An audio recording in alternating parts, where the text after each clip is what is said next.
Гласот на Америка на македонски. Преку една деценија вашиот прозорец кон САД. А сега, директно од студиото во Вашингтон. Добро вечер, ова е ТВ журналот News Flash на Гласот на Америка на македонски, а со вас во оваа емисија ќе биде Јулија Велковска. Стеј департментот за одлуката на Меѓународниот суд на правдата, а секретарот за финансии Гајтнер верува дека Европската унија ќе најде начин за излез од финансиската криза. Во Вашингтон пак нови протести, сега под името да вратиме контрола над Конгресот. Следат вестите. Стеј департментот ги повика државните раководства на Македонија и Грција од луката на Меѓународниот суд на правдата да им биде мотив да го решат долгогодишниот спор. Повторно да се ангажираат да ги заживеат напорите околу прашањето за името и да манифестираат лидерство за да најдат решение што ќе биде од корист за обете страни, рече портпаролот Марк Тонер на синоќешниот брифинг. САД и натаму го поддржуваат процесот во рамки на Обединетите нации со посредство на Метју Нимиц, нагласи Тонер. Американскиот секретар за финансии Тимоти Гајтнер е убеден дека Европската унија ќе најде начин за излез од должничката криза. Гајтнер ова го изјави по средбата со францускиот министер за финансии Франсоа Баран во Париз. Франција беше последната станица на неговата неколкудневна турнеја низ Европа, на која ги повика европските лидери решително да стават крај на финансиските проблеми.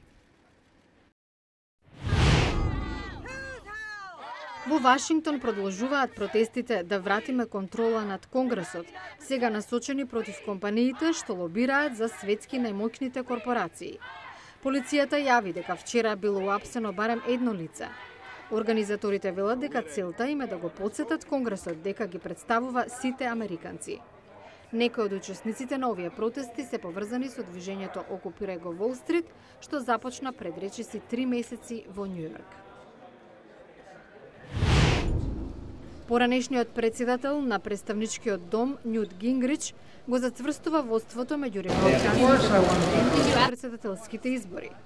Според неколку најнови анкети, Гингрич води пред поранешниот гувернер Мит Ромни и тоа во неколку сојузни држави, како например во Ајова, каде традиционално се одржуваат првите прелиминарни партиски избори. Соединетите американски држави одбележуваат 70 години од јапонскиот напад на Перл Харбор, со кој земјата беше вовлечена во Втората светска војна.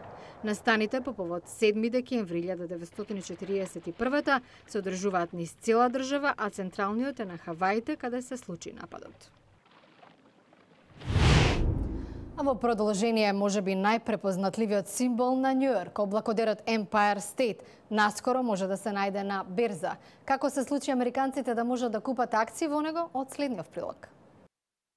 Преку 40 години по подигањето во 1931 беше највисока зграда во светот.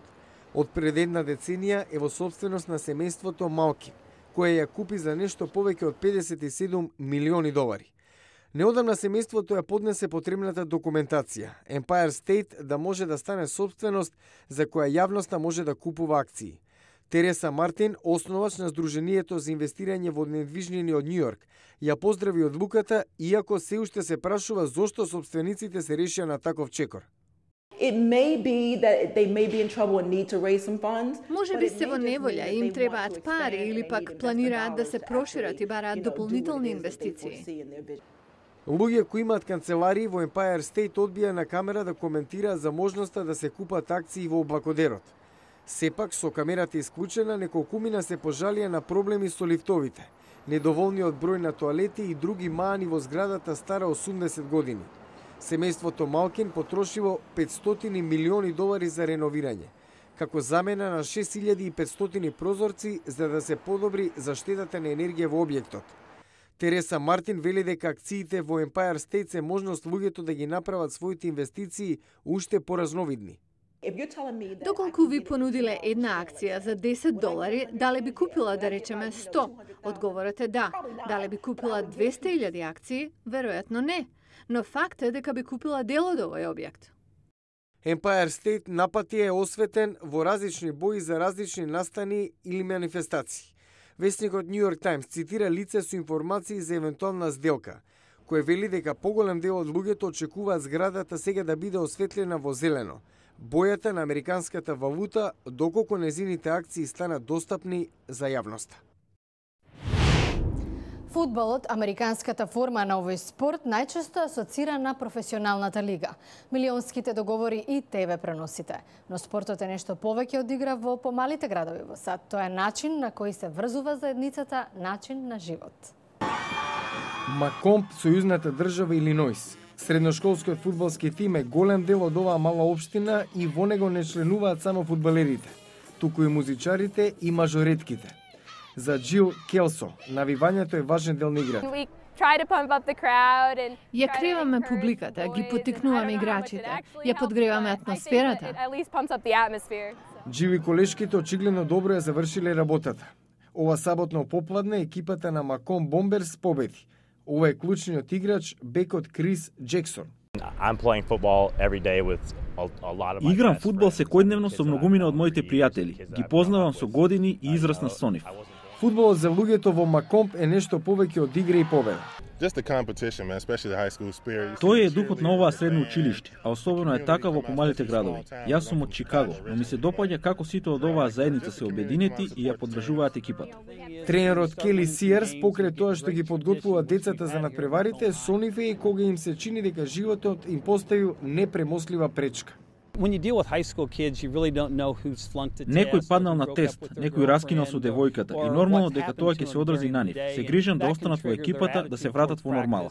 Со ваков позитивен дух, победничкото чувство во Макомб е присутно и на зелениот терен, но и надвор од него, насекаде во градчето. А утре правото на адвокат станува многу поважно кога немате пари. Гледајте во утрешен Ньюсфлеш. Парите да не се пречка за бранител. И во кривични, и во граѓански парници. Гледајте утре во Ньюсфлеш.